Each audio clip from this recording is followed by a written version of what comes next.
Tikman natin to guys. Bago ni Panda. Kumakain tayo kaya hindi tayo naka-lipstick na. Huwag kayong ano dyan. Ang baba ng upuan ko. Ibinaba ko yung upuan ko. Tikman natin. Siyempre lasang strawberry to, di ba? Strawberry nga. Pero siyempre, titikman natin.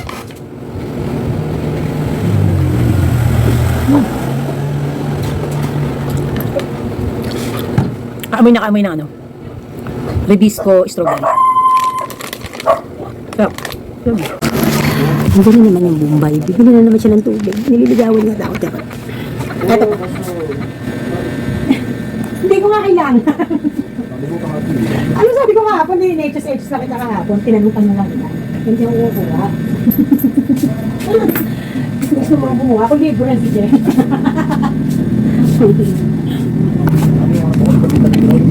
Ano? Ako pa kinakausap mo? May kausap ka? Ah, may kausap ka.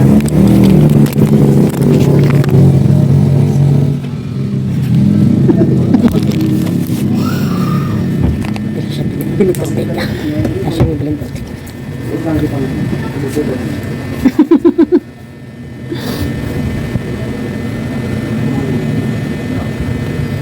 Ito pa ito.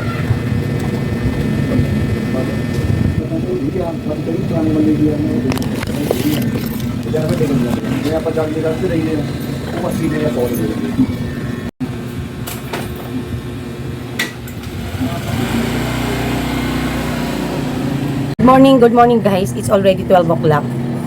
Ang puti no. Grabe naman, hindi yan totoo. Sa personal, hindi ganyan kaputi. Nain ko. Oh.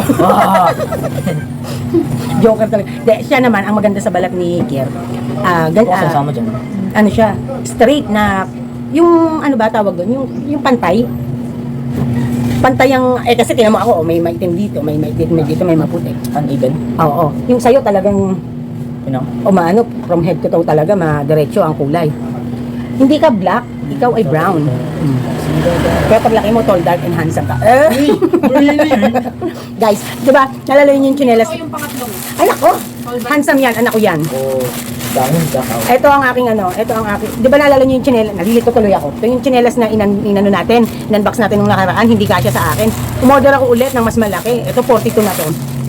Yung tsinelas na yon, nung gabi, may naghahanap ng tsinelas dahil may lola na parang galing sa, ewan ko saan siya nagpunta. Naghahanap siya ng tsinelas, ang sakit na ng paa niya kasi naka-sandal siya na parang, naka-doll shoes siya na parang rubber shoes. Tapos yung apo niya bumili din ng candy. May tsinelas ka bang tinda dyan? Sobrang nagulat ako kasi sabi ko, wow, meant to be na hindi nasayang yung pera ko kasi naibenta agad. Sabi ko, medyo maliit ang konti lang talaga sa kanya. Sabi ko, lalaki pa yan kasi luluwag pa yan. Ayun, nabenta, binenta ko 120. Nagandahan din naman siya. Pinilit din niya yung sarili niya dun sa tsinelas. So, bumili tayo ng mas malaking size. Sabi ko sa inyo yung mga tsinelas, mga sizes, hindi pare-parehas ng ano. Depende sa tatak. Ayan. Tingnan natin kung kasya na to sa atin. Try ko. At to, hindi pa nagkasya. Ewan ko na lang. Pinakamalaki na itong kinuha ko. Pinakasagad na. Yun. Perfect. Pakita ko sa inyo guys. Mura lang kasi to guys. 120 lang. Yung nakaraan niya, nakuha ko na ano lang 91 eh. Ginamit ko pa yung 100 plus ko na coins ba yun? Ginamit ko. Hindi 100 plus na coins. Oh, wag mag-judge. Hindi kagandahan ng chinela ang paa ng ina nyo, ha? Luya ang paa ng ina nyo. Ayan. Oh, ayan. Kasya siya. Kasya. Yan, para pagka minsan gusto ko feel na medyo mataas-taas. Yan. Okay. Alright. Buksan na natin to guys. Oh, ngayon naman. Iba naman yung ano. Pero pa yung ano? Parcel? Ano yan? Wait na yan? Wait na to eh. Ilang parcel ba naman sa akin? 2 piraso lang naman. Oh, yan lang yung ano natin. Matumal ba? Ngayong umaga? Matumal ba ngayong umaga? Ano to? Ah! Biodata. Pwede ito. Oo. Yung pa naman nag-a-apply ng trabaho. Oh, ano na tayo ha? Ay nga pala, bilhin mo nga pala kay ate yung ano doon. Yung notebook doon na order ko. Yung kay ate, nagbibigay ng in-store supplies doon. May notebook doon na isang bundle. Kunin mo 180 daw. May na? Oo. Sinabi ko kasi na ano eh. Ako na. Di kumuha dyan. May biodata na tayo. Natingin Wala ka pa yung data sa online. Magkano may? Magkano? 180 daw. Doon. Ako naman Kasi in-encourage ko siya na mag-wholesale na eh. Para pag may kulang tayo, tapos di pa ako maka-order. Sa kanya ako order. Nagbibigay sa atin lagi ng ulam. Kahapon guys, binigyan kami ng daming bigay sa aming ulam. Oh, itsura mo, mukha ka. adjust na. Sobrang aral. Sobrang mahal, tinatamad na nga ako mag Ano? research. Madali Hindi lang to yun. yung magkamukha. Talaga. Saan mo tumukha? Kung hindi kita pinanganak sa bahay, hindi ko sasabihin talaga na hindi kita anak eh. Kung pinanganak kita sa bahay, sino papalit sa'yo? Sa bahay lang kita pinanganak. Tingnan nyo ba? Pag nakaganito, hindi pantay. Pag nakaganon, oh, medyo maputi-puti na yun. Wala naman akong nilagay full boss. Naghilamos lang ako, guys. Naghilamos ako, tapos naglagay lang ako ng sunscreen. Yan na siya. O dahil sa cellphone. Yung cellphone nga kasi natin. Tingnan nga natin yung cellphone. Bakit si Ate Lynn hindi pa nag-deliver ng yun? Nakalimutan ko pa, guys, na na i-open to. Battery lang naman to.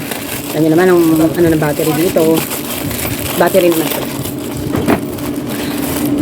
Ang gara ng face ko nung kakagising lang.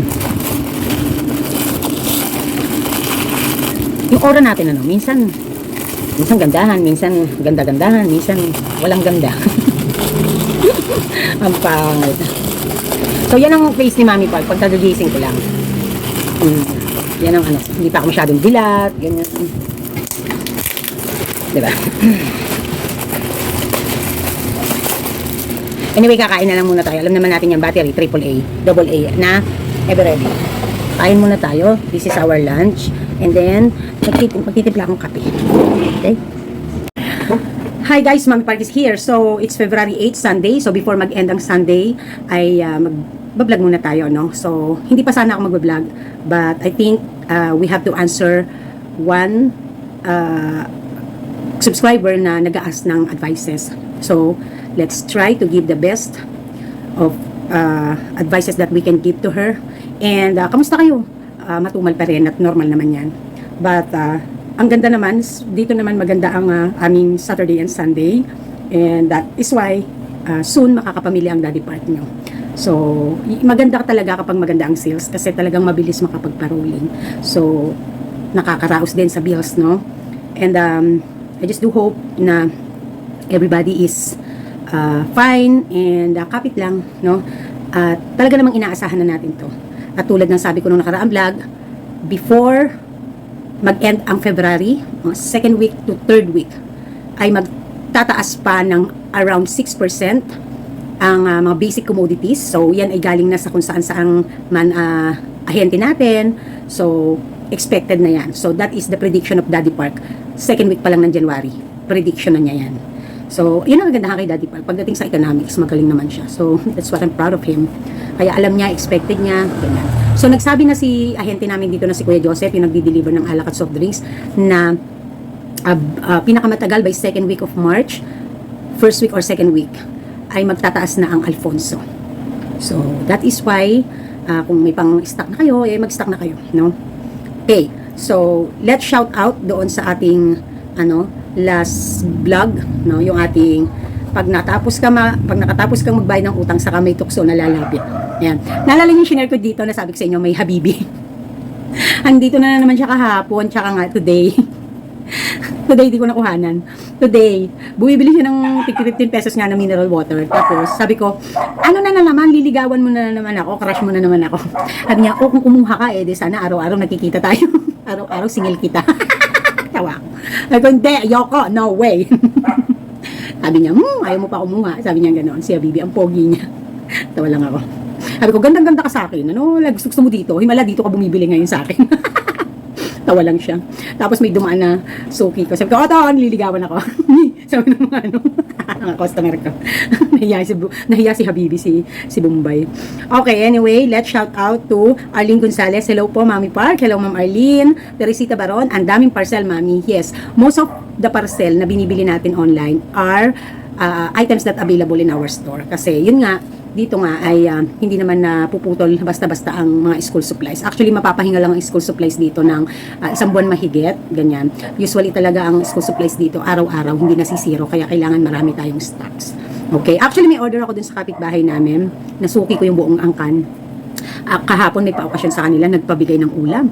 Grabe sila. Tapos dumaan ako kagabi, kasi nga okasyon, syempre nagliligpitan sila ng mga tent at saka upuan. Sabi niya, Mami, tara na, inom na tayo. Ano ba naman yan? Inom na tayo, tara na, syumat na tayo. Sabi ko, kasi doon pa lang talagang magkakasiyahan yung mga matatanda, yung mga adults, no? Sabi nila, Sabi ko, nako linggo bukas, hindi ako po pwede. Tapos sabi niya, mami, ano mo po yung pinadala namin sa yung ulam? Ganyan. Sabi ko, ang sarap ng kaldereta. Ang sarap nilang magluto. At saka hindi nila ako nakakalimutan. Tapos sabi nila, mami, yung invitation kasi naubos, kaya hindi ka na namin napadala ng invitation. Pinadalan ka na namin ng pagkain. Every time yun, ang sarap pang gumawa ni tita ng ang sarap pang gumawa ni tita ng yung macaroni salad, masarap silang gumawa nun. Ay, naku, sarap nilang magluto. At talagang hindi na kami bumili ng ulam kagabi, nakatipid kami dahil ang daming pinadala. Kaldereta, kare-kare, parang creamy, yung mga halo-halong gulay. Tapos makrimi siya. And then, lumpiang sariwa, maha, may dessert pa, fried chicken. Ang bait talaga nila. Halos lahat dito ng mga customers ko na dito talaga sa akin, tas mahilig sila magluto, may mga okasyon, nagpapadala talaga ng pagkain, lagi yan. Nagugulat na lang ako, mami nagpadala si ganon, mami nagpadala si ganon. Sobrang na-appreciate ko talaga, no? So, yun nga, ang negosyo ng kanilang tita, isa sa matanda sa kanilang angkan, ay si tita ko kung tawagin nagtitinda siya ng school supplies doon pa sa Paco, sa Manila. Ngayon, syempre bigla silang nalipat dito. Then, dito niya dinidispose yung kanyang mga school supplies. And then, may kinukuhanan din siya and ang sabi ko sa kanya, bakit hindi ka mag-offer sa aming mga tindahan ng wholesale? Kasi papasok ka dito, hindi ka basta-basta din mapapasok ng mga estudyante para mabilan ka. So, bakit hindi kami ang targetin mo? Kasi kami ang laging unang nabibilhan.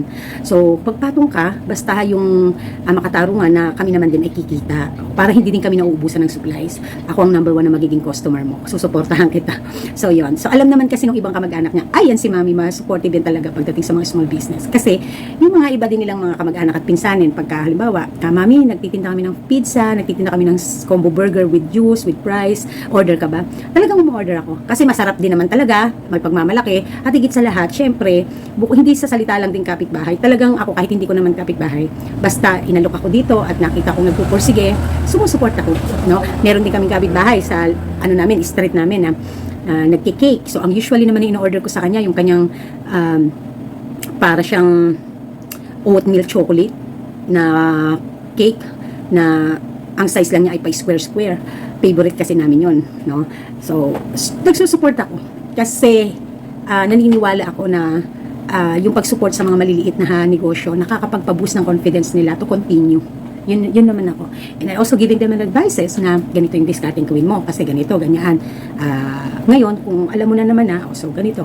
Pag sinasabi nila, mami kasi ganito, ganyan lagi ko sinasabi na, kasi dapat ganito, dapat ganyan, no? I also give advices yung mga nagtitinda dyan ng mga ihaw, ng mga kung ano, ng mga naging mga customers ko din, na sabi ko, ang kulang kasi sa mga negosyanteng gusto magtindahan ng maliit na hanap buhay, yung gusto man lang yung mga nahihiling magluto. Wala kasing consistency. Sabi ko, iyon ang isa sa problema ng ibang mga nagnenegosyo ng mga pagkain or kaya wala kasi kayong consistency, sisimulan nyo. Tapos pag nagkaroon kayo ng mga medyo a little bit dilemma, hihinto kayo. So, pag pinasok nyo at alam nyo ang puhunan nyo ay harimunan lang or pinangutang nyo pa, dapat seryosohin nyo. Hindi porket dumadalas kayo ng tumal, hihinto na kayo. So, kailangan madiskarte kayo at lagi kayong may plan B. Lagi kayong may alternative. Kapag parang feeling nyo, gegewang yung produkto nyo. So, ano naman ang pwede nyong i-alternate? 'Di ba? Kapag halimbawa, lalo na kung seasonal yung produkto na pagkain, sa linya ng pagkain, 'di ba? So, ganon. And, siguro that is one of the best things na nakikita ng mga taga rito sa akin. Kasi alam nilang consistent ako, 365 days open. 'Di ba? May mga times pa, 24 hours ang datingan. So, talagang, they are really, really see me na pag pumasok sa hanap buhay, seryoso kung seryoso. Ganon. So, consistency kasi ang napaka-importante. So, yun. No? Hindi ko naman masasabing perfect ako. Dumating din ako sa puntong parang tinatamad na ako, napapagod na ako. Siguro dahil sa dami ng naging problema ko. But kapag nakatok na yung utak ko ng, hoy, gumising ka. Mapapagod ka lang pero hindi ka pwedeng huminto kasi hindi ka kakain. Ganon.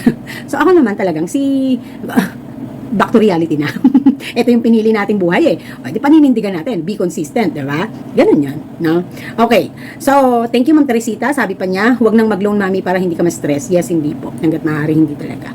So, ang goal nga natin ay maglinis. Okay? So, maraming salamat, Ma'am Teresita. Hindi na ako mag-loan. Pahiramin mo na lang ako.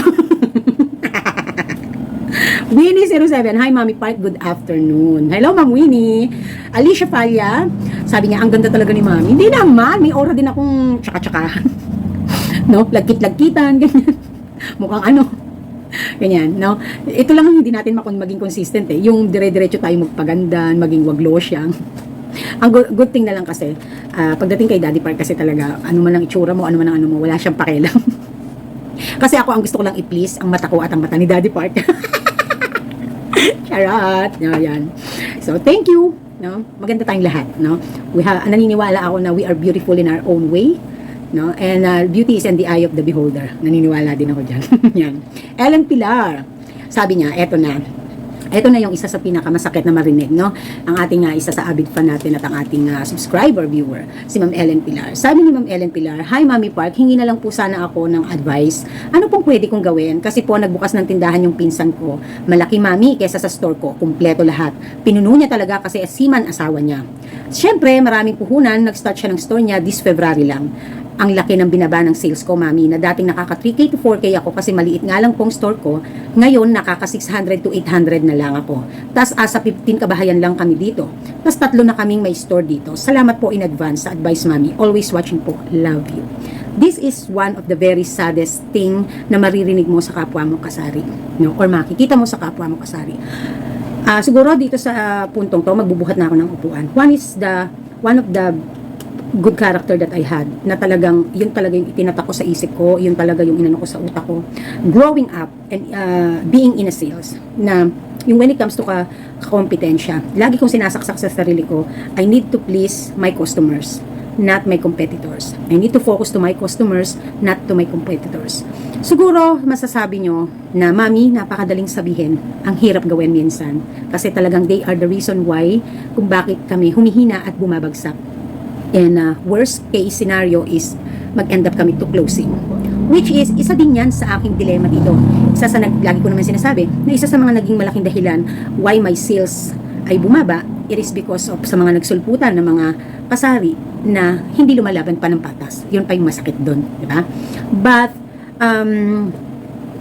I've been, how many times in my life, being in the sales, na naging tulad mo rin ako, Ma'am Ellen. And the thing that I always say, and I'm just being honest, no? Ang sakit kasi na magano eh. Siguro isa sa magandang character ko lang talaga na I never curse my kakompetensya, na humina sana siya, bumagsak sana siya para ako na lang yung bilhan ng tao. I never curse any kasari na maano sila. Siguro yung masasabi kong isa sa pinaka-genuine ko na character, ito yon. Ito talaga yung may pagmamalaki ko. Siguro kaya din, when it comes sa ganitong pinapasok kong hanap buhay, blessed ako. Naniniwala kasi ako na God will provide. And syempre, nasa Diyos ang awa, nasa tao ang gawa. Di ba? Alam mo, Ma'am Ellen Pilar, ngayon pa lang sasabihin ko na, no? Ihanda mo na yung sarili mo. Ihanda mo na yung sarili mo sa mga possibility. Pero, ihanda mo rin yung sarili mo sa pwedeng regalo ng Panginoon, opportunity na pwedeng mag-open sa iyo. May parang sabi nila, pagka merong mawawala, may dadating, pag may magsasara ay may magbubukas na opportunity. I'm not saying na mag-give up ka ngayon, pero itatak mo na ngayon sa sarili mo, ngayon pa lang, hindi mo tinatanggap na pagkatalo, pero mas magandang paunti-unti tinatanggap mo yung sitwasyon para pag dumating ka nga doon sa punto na mangyari na kailangan mong magsara, kailangan mong mag-stop, hindi na ganun kasakit. But I'm not saying you need to give up right now. Hindi yun ang solusyon. Ang ibig ko lang sabihin, alam mo, ngayon na hindi mo maaasahan ang tindahan basta-basta na magbigay sa'yo ng kita. Kung gusto mong manatili sa industriya, tanggapin mo na ang tindahan mo sa ngayon ha, ay maging parang libangan mo lang. Mami Park, ang hirap naman sabihin na maging libangan. Ano, mayaman para maging libangan? Mas magandang isipin mo yon kesa ang isipin mo na yan tindahan na yan ang aasahan mo sa mga bayarin mo o sasalo ng mga pagkukulang ng pamilya. Dahil obviously hindi lang 50% ang nabawasan sa sales mo. Halos nakain na ang sales mo. So, what do you expect? Ang gusto ko lang sana na isipin mo ngayon ay naglilibang ako. Pero dahil libangan ko to, passion ko to, gagawin ko pa rin ang best ko. I will be still consistent. Kung ano yung normal kong ginagawa araw-araw para kumita ako, yun pa rin ang gagawin ko. At mas lalo kong gagalingan. Kasi baka hindi mo masabi, baka umikot ang sitwasyon, di ba? So, hindi mo dapat katakutan basta-basta yung sitwasyon. Bagkos, paghandaan mo yung sitwasyon. Ihanda mo yung sarili mo sa maluwag na pagtanggap kung sakasakali at tanggapin mo kung ano ang blessings na ibibigay sa iyo ng Diyos araw-araw. Hindi kita binibigyan ng false hope. Ang gusto ko lang, lumabang ka hanggat merong kang bala. Kung sakaling dadating doon sa puntong it's not worth it anymore para sa iyo, then give up.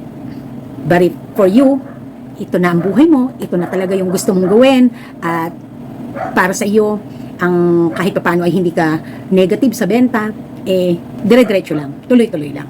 But kung sa tingin mo, hindi worth it ang time and effort mo at ang puhunan mo, dahil yung tindahan mo na yan ay nakatutulong sa iyo talaga ng malaki at yan ang inaasahan mo, then you have to think your next plan.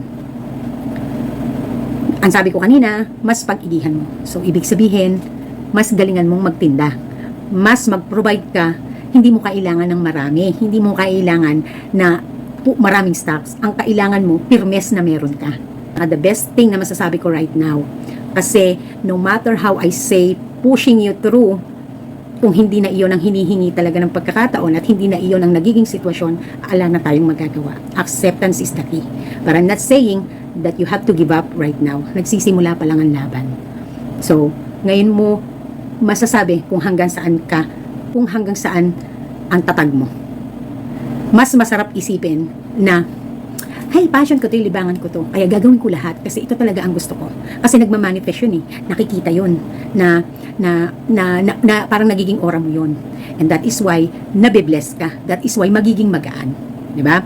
So, anuman ang kahantungan, handa ka, maluwag sa dibdib mo.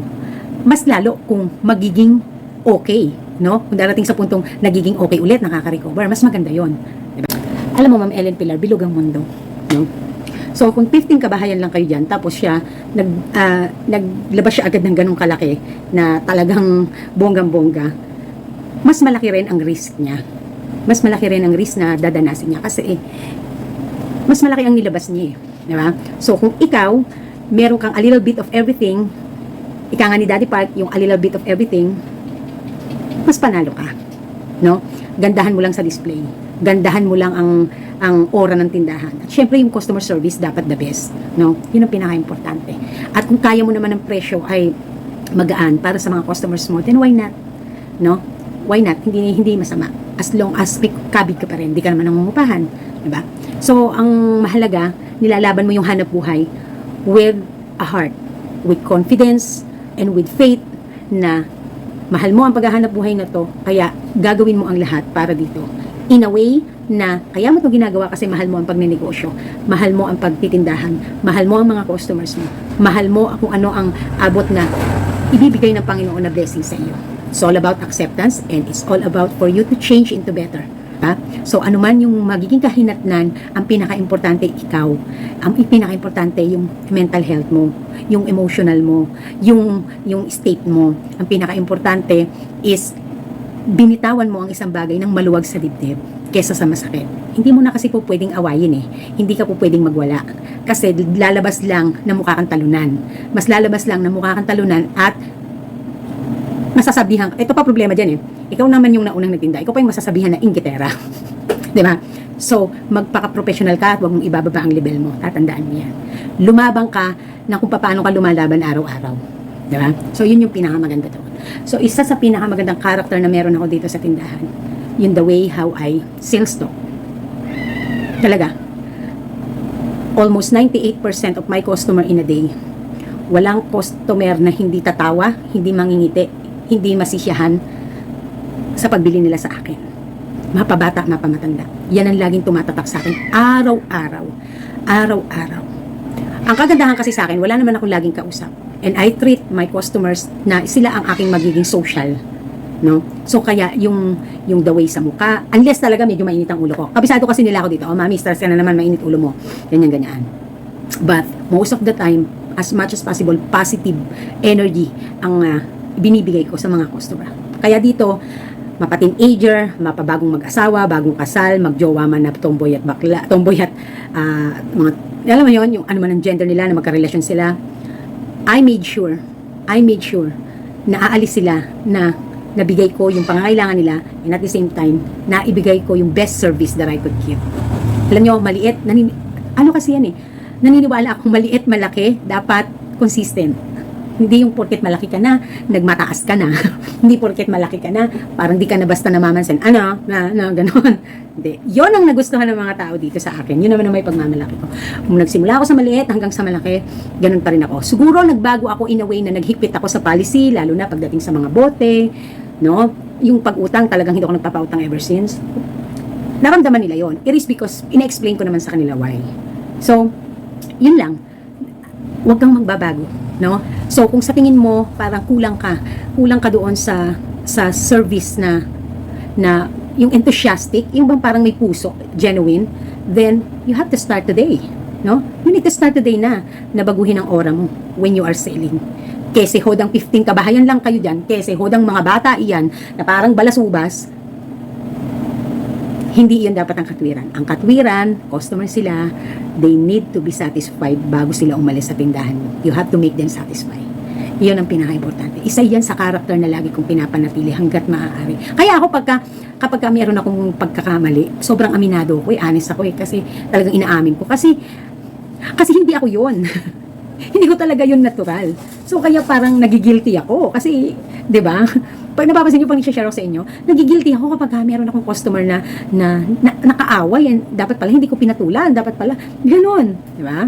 So, lagi mo tatandaan, nagsimula din ako sa maliit.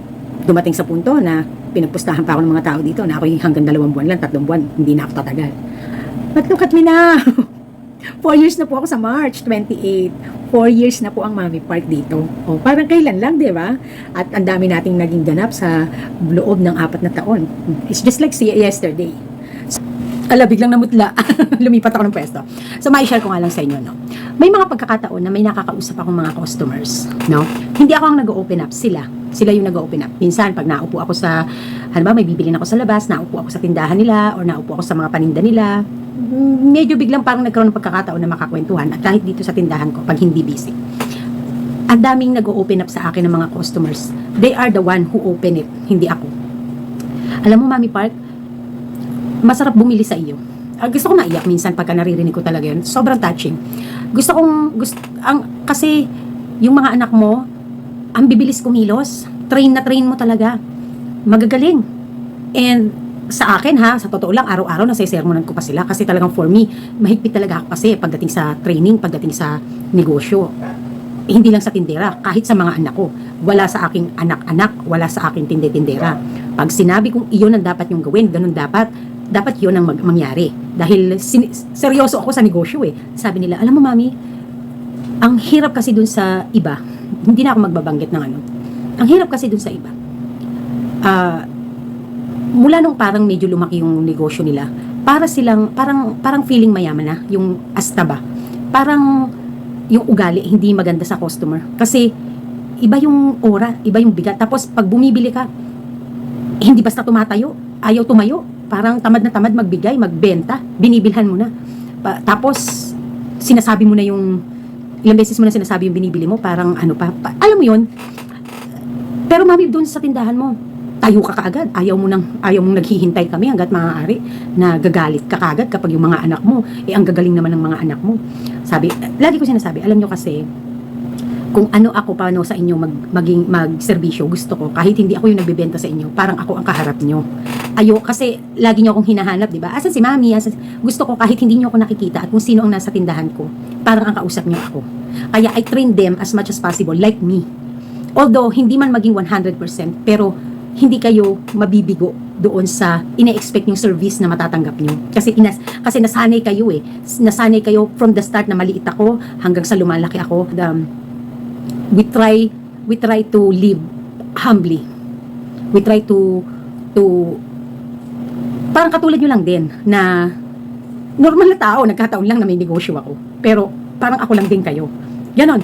I make sure na mafe-feel nyo yun. Na hindi yung mataas ang ere ko kaysa sa inyo. Na hindi yung mas masarap ang kinakain ko kaysa sa inyo. Na wherein pare-parehas lang tayo ng kinakain. Ganon. Sabi niya, alam mo Mami, parang sana lahat ng nagtitindahan sa paligid natin. Ganyan. Ganyan umasta. No, yung ganon ba? Yung naniniwala ako dun sa kababaang loob. no? Naniniwala ako doon. Ang yabang hindi basta nilalabas. Hindi yan nilalabas at hangga't maaari hindi ilabas, 'di ba? For me lang. Kaya iyon ang nakikita na aura ng mga tao rito na napaka-cool.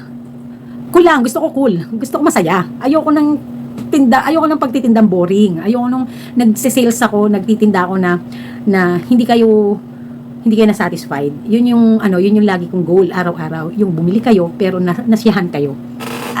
Siguro kayo bilang buyer, 'di ba? Bilang mga customer din kayo. Gusto nyo talaga yung tindera jolly, gusto nyo yung tindera talagang may a little bit daldalera in a way na funny, ganyan. So that's what I trying to keep here. Na pag teenager ang mga customers ko, mag-aaka ko like teenager din na mas matanda sa kanila. Kapag ka mga rainbow people ang kasama ko, I also act like a gay. I'm gay. Di ba pag sabing gay, happy? So, hindi naman kasi pag sinabing gay, bakla eh. When you say gay, sometimes means happy person. So, that's what I keep doing. Kapag ang kausap ko mga nanay, I try to make myself na to show them na nafe-feel ko din kayo kasi nanay din ako. If you are like a struggling mommy or struggling wife, I feel you. I feel your need. I feel your wants. I feel your emotion. Meron ka connection in a way na may boundaries. Ganon, no? If ang kausap ko ay bata, I also try myself to be like ate, like their mama, no? When they are buying here, bebe, anong gusto mo? Eto kasi ganito yan anak, kulang ang pera mo, ito lang pwede sa'yo, hindi ka po pwede niyan kasi baby ka pa, maliit ka pa, hindi ka pwede niyan. Wag na mag-tantrums, no? Baka hindi ka pa ibili ni mami, pati ako walang benta, ganyan. So matatawa na lang yung parents kasi wag ka na mag-inarte kung anong gusto ni mami mo para sa'yo, yun na lang bilhin mo, dali na. I help the parents to convince their children na wag mo nang ipilit to. Ang isa pa sa pinakamagandang ginagawa ko dito sa tindahan is hindi ko basta yung makabenta lang. Pagka candy, may restriction ako pagdating dyan. I'll make sure na pag bumiling mag-isa ang anak nila, I'll make sure I give their children yung pagkain na pupwede sa kanila, na hindi lang dahil sa nakabenta ako. Mas more careful ako pag hindi kasama ang adult ng isang bata. So, kaya kapag alam nilang dito sa akin bumili, alam nilang hindi ko basta bibigyan ng bubble gum, alam nila na hindi ko basta ibibigay yung makasasama sa kanila na maaaring ma-aksidente silang ma-choke or may restriction ako. And even kahit kasama ang parents, ganon yung type of service na ginagawa ko. Even kapag magde-decide ang mga kabataan or mga manginginom kung ano yung gusto nilang drinks, kung ano yung pupwede sa kanila, ano yung option na pupwede nilang mabili, magkano, kung bakit mahal, ine-explain ko lahat yan. Ine-explain ko and I'm trying my best na hindi lang sila bumibili, kundi tinutulungan ko sila sa decision making when it comes to buying. Kasi naniniwala ako na ang bawat customer, kanya-kanya sila ng behavior. No, meron silang buying behavior, and that is what most important thing na dapat natututunan mo kay maliit o malaki ang negosyo mo. Lagi mo dapat aaralin ang buying behavior ng mga tao dyan sa lugar mo, and that what makes you help your store gain customers. They might be not loyal to you, but you can make them your regular customer. So yun lang naman yun, no? So being compared to other kasari, in a way, doon ako masaya, doon ako natutuwa. Kasi hindi dahil kinumpare nila ako at ayaw nila doon sa isa, kundi dahil I'm effective tindera to them. I'm effective business owner. Yun kasi yung pinaka bottom line nun. Not because against doon sa isa, but it's because na-gain ko yung respect nila, na-gain ko yung tiwala nila. Yun yung importante. Napakasarap sa pakiramdam, napakasarap sa pandinig, na coming from your regular customers, they prefer you than other. So kaya kahit nagkaroon man ng kakompetensya, hindi talaga bastang ganoon na as in talagang lumugmok ang tindahan. Dahil may customer, because they trust you, they love you. They might not be loyal to you, but they are your regular customer. Yun ang napaka-andun. Yun yung napaka-importante doon. Kasi when you say kasi loyal, di ba? Loyal, ibig sabihin, kung wala ka, hindi sila talaga bibili sa iba. Hanggang sa magkaroon ka. Dahil loyal nga sila sa iyo. So, they cannot be loyal to you. But, you can make them your regular customer. Ibig sabihin, once na meron ka, once na available, handito, uunahin ka nilang bilhan. Handito sila, bibili sa iyo. Once na nahandito sila sa lugar mo, dito, ikaw ang uunahin nila. They prefer you. Diba? So yun dapat kasi ito talaga sa mga nagsisimula pa lang na nagnenegosyo, ito yung dapat na kauna-unahan yung inuugali at ginagawa no? Hindi yung masyado kayong confident na kasi handito lahat ang kailangan nyo, kaya no choice kayo, dito kayo bibili. Pag dumating ang panahon na nagkaroon ka ng kakompetensya at mas maganda ang services ng isa, so it's your loss, not theirs, no? Lagi natin tatandaan sa customers, it's not their loss, it's your loss. Kasi customer is the blood of our business. So meaning, marami silang option, hindi ka nag-iisa. So huwag kang mag-istariray dyan. Sometimes kapag ka talagang balahura talaga ang customer is not always right. Yes, I believe in that. Pero ibig ko ba sabihin, hindi naman porket nandun tayo dun sa customers are not always right, masyado na din tayong naging maere, no? Dama kasi ng mga customer yan kung maere kang tao, kung maere kang tindera. Kaya nga, dito, yung mga customer ko, napaka-vocal nila. Sobrang vocal nila dito. Actually, sa lahat yata ng tindahan, dito lang sila mabukal. Yung talaga nagsasalita talaga na, Mami, yung tindera mo ganito, ganyan. Mami, ganito, ganyan. And I'm happy with that because we able to change kung ano yung pwede naming i-improve. We able to improve kung ano yung dapat pa namin i-improve kasi it's coming from them. And they say it in a natural way. They say it in like a concerned customer, di ba? So yun yung napakasarap na ma-build natin. So kaya Ma'am Ellen kung ikaw magnilay-nilay ka, dapat ngayon pa lang simulan mo na i-build mo yung magandang relationship with your customers. Kasi no matter what happen, they may not be loyal to you, but you can make them a regular customer. Always remember that. So, kaya talagang kapag naririnig ko yung mga ganong praises nila sa akin, na Mami, ganito, ganyan, ang sarap talagang pakinggan. And kapag ka naman meron silang reklamo or suggestion, talagang open ako. At sinasabi ko sa kanila, tina-explain ko sa kanila. No? Ganon dapat, naniniwala ako na dapat ganon ang magaling na tindera. So, dapat effective ka sa kanila. Yan. So, be consistent, Ma'am Ellen, no? Kung sa tingin mo may mga bagay ka pang may pagkukulang, then it's about time na bumawi ka sa mga customer mo, and it's about time na mas maging focus ka at mas pagbutihan mo. Hindi kailangan na maraming stock. Ano naman kung marami siyang pang-stock? Ano naman? O di magkumpleto ka din pero pa isa-isa pa dala-dalawa. O di ba? Ano masama doon? Mahirap bang i-provide 'yun? So, tingnan muna natin, huwag ka muna mag-give up, no? Ilaban mo muna. Kasi it's not the end of the game, it's not the end of the world. Ilaban mo muna. At kung sakaling sa tingin mo, magmuni-muni ka, kung may mga pagkukulang ka sa buhay, sa paghahanap buhay mo araw-araw, it's about time to change. It's about time to make it better. It's about time to do better. So, this is Mami Park and this is Tim Park. I love you, Ma'am Ellen. Fighting! Bye!